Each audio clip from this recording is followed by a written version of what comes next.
یەکێک لە کەلیماتەکانی ئەفەرمێ هەرچی هەیە لەم سەرزەویە غێری مناظەڕاتەکانی ئەفەرمێ هەرچی شتێکێ لەم سەرزەویە هەمووی بە قەدەری خوا ئەجۆڵێت.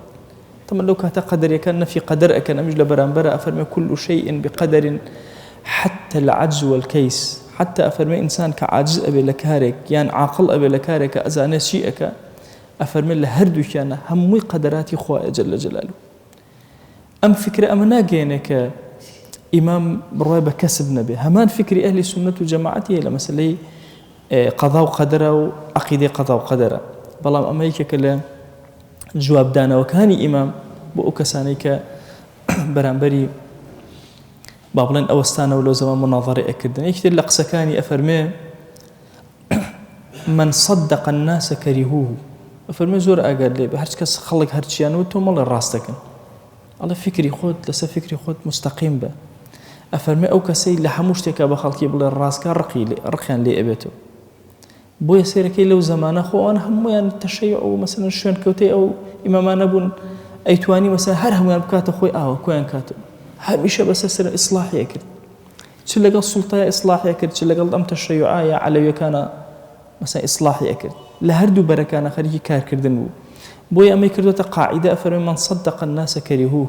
هەر کەس حەچی شتە لە خەڵکی هەر بڵێ ڕاستەکەن و شوێن خەڵکەوێ طبعا خەڵک دوای ڕقیان لێ ئەبێتەوە. حتا لە سوڵتەش ئەو کەسەی کە زۆر ئەو کتێبە ملیا بۆ سوڵتە لە ئەخیرە سوڵتە خۆی لە ناوی ئەبە، چونکە قەناعەتی بۆ جۆرە مامەڵەیە نییە لەگەڵیە.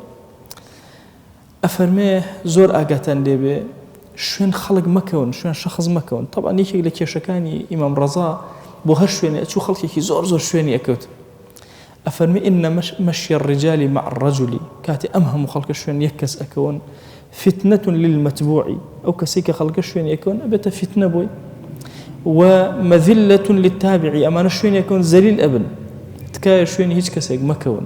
زۆر هەوڵی ئەدا ئەم خەڵکە زۆرەی کە بە دەورێتی تۆزە دووریان خاتەوە.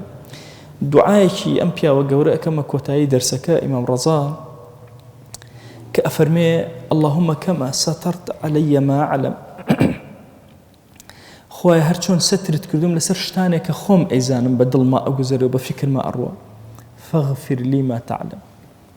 خوای ئەوەی کە تۆ ئەیزانی لێم خۆش بە یا رب العالمین. هەرچی شتێک کە لە منە ئەیزانی یا ئیلاهی گوناهە، کەم تەرخەمیە، خەجاڵەتی، خوای لێم خۆش بە. اللهم كما سترت علي ما أعلم فاغفر لي ما تعلم. خوای ئەوەی کە سەترت کردوم خۆم ئەزانم بە ئاشکرا ئەزانم ئەمە گوناه و سەترت کردم، بەخوا زۆر گوناهەیە هەر نازانم گوناهە کردوم، فاغفر لي ما تعلم. دەلێم خۆش بە لەو گوناهەیە کە نازانم.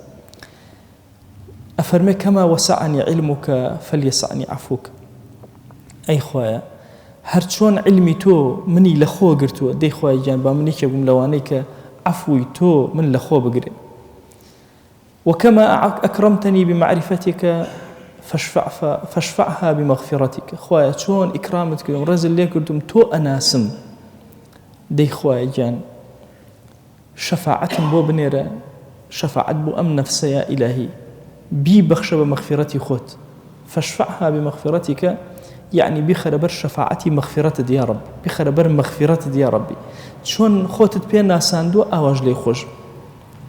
أفرمي يا ذا الجلال والإكرام، يا ذا الجلال والإكرام، يا ذا الجلال والإكرام. كلمة يا ذا الجلال والإكرام يكيك لو كلماتان الدعاء أما زوزر بكرهات. وعلماء لا اسم أعظم خوايا اختلافيان هي. پیغمبریان صلى الله عليه وسلم لفرما اشتكى أفرمي ناويكم هي بناء الاسم الأعظم إذا دعي به أجاب. أجر هر دعاء كل حضوري خوايا جوابت أدريته. علماء اختلافيان هي لسروي أو كلمة شيء.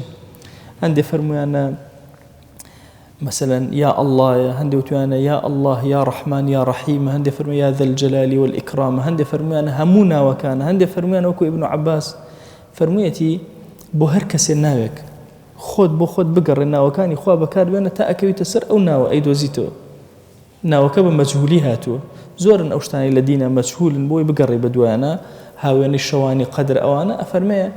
أفرمي أميش بهمان شواز أجر همونا وكان خوا بكار بيني حتمنتو اسم الله الأعظم البكار هنا. يا إمام غزالي أفرمي فرد حي قيوم حكم عدل قدوس. أفرمي لنا أمشش نوا قرام لنا أمشش نوا اسم الله الأعظم دوزي وهكذا. لا الإكرام اسم عظمة بۆیە لە کۆتایی دوعاکانی هەمیشە سێ جار یا ذەل جەلالی وەل ئیکرام تکرارەکات و دووبارەکات.